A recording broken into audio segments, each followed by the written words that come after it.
আসসালামু আলাইকুম। আজ 16ই ডিসেম্বর, মহান বিজয় দিবস। এই গৌরবময় দিনে আপনাদের সবাইকে জানাই আন্তরিক শুভেচ্ছা ও গভীর শ্রদ্ধা। সম্মানিত উপস্থিতি, 16ই ডিসেম্বর আমাদের জাতীয় জীবনের এক অনন্য ও ঐতিহাসিক দিন। এই দিনটি আমাদের স্মরণ করিয়ে দেয় মহান মুক্তিযুদ্ধের কথা, যে যুদ্ধ ছিল অন্যায়, নিপীড়ন ও বৈষম্যের বিরুদ্ধে একটি জাতির অস্তিত্ব রক্ষার সংগ্রাম। 1971 সালের সেই 9 মাসের রক্তক্ষয়ী লড়াইয়ের পর বাংলাদেশ অর্জন করেছিল তার চূড়ান্ত বিজয়।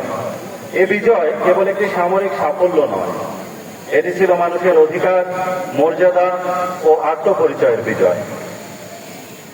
এই দিনেই আমরা স্মরণ করি একটি দীর্ঘ সংগ্রামের ইতিহাস, যেখানে অসংখ্য মানুষ জীবন দিয়েছেন, অগণিত পরিবার যারা তাদের সর্বস্ব হারিয়েছেন, আর একটি জাতি যারা স্বাধীন রাষ্ট্র হিসেবে মাথা উঁচু করে দাঁড়িয়েছে।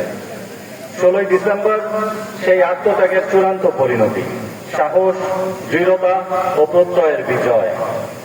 সম্মানিত উপস্থিতি, এই গৌরবময় দিনে আমরা গভীর শ্রদ্ধার সাথে স্মরণ করি সকল বীর মুক্তিযোদ্ধাগণকে, যারা জীবন বাজি রেখে স্বাধীনতার পথ সুগম করেছিলেন। একই সাথে শ্রদ্ধা ভরে স্মরণ করি সকল শহীদকে এবং নির্যাতিত মা বোনকে, যাদের সীমাহীন আত্মত্যাগ ছাড়া এই বিজয় কখনোই সম্ভব হতো না। তাদের আত্মদানই আমাদের জাতীয় জীবনের নৈতিক ভিত্তি। প্রিয় রামগঞ্জবাসী, মুক্তিযুদ্ধ আমাদের একটি গভীর শিক্ষা দিয়ে গেছে, স্বাধীনতা একবার অর্জন করলেই দায়িত্ব শেষ হয়ে যায় না। এই পর্যায়ে উপজেলা নির্বাহী অফিসার রামগঞ্জ, লক্ষ্মীপুর ও অফিসার ইনচার্জ রামগঞ্জ থানা, রামগঞ্জ, লক্ষ্মীপুর মহোদয়কে অভিবাদন। সকলকে দাঁড়িয়ে জাতীয় পতাকার প্রতি সম্মান প্রদর্শন করার জন্য বিনীত অনুরোধ করছি।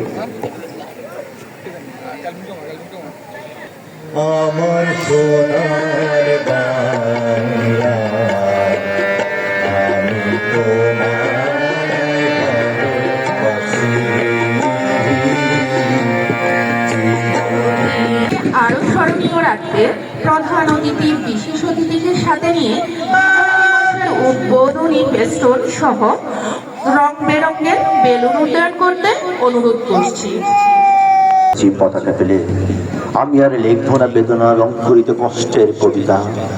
কথা ছিল একটি পাতার মর্মরে, কথা ছিল একটি পতাকা পেলে ভূমিহীন মনোবিয়া গাইতে তৃপ্তি গান জ্যৈষ্ঠ বৈশাখী সংসার।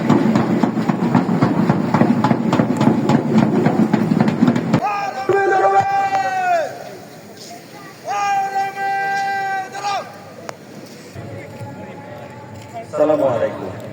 বীর মুক্তিযোদ্ধাগণ, শহীদ পরিবারবর্গ, আইন শৃঙ্খলা রক্ষাকারী বাহিনীর সদস্যবৃন্দ, বিভিন্ন সরকারি দপ্তরের সম্মানিত কর্মকর্তাগণ, জনপ্রতিনিধিবৃন্দ, গণমাধ্যম কর্মীগণ এবং আমার প্রিয় রামগঞ্জবাসী, আসসালামু আলাইকুম।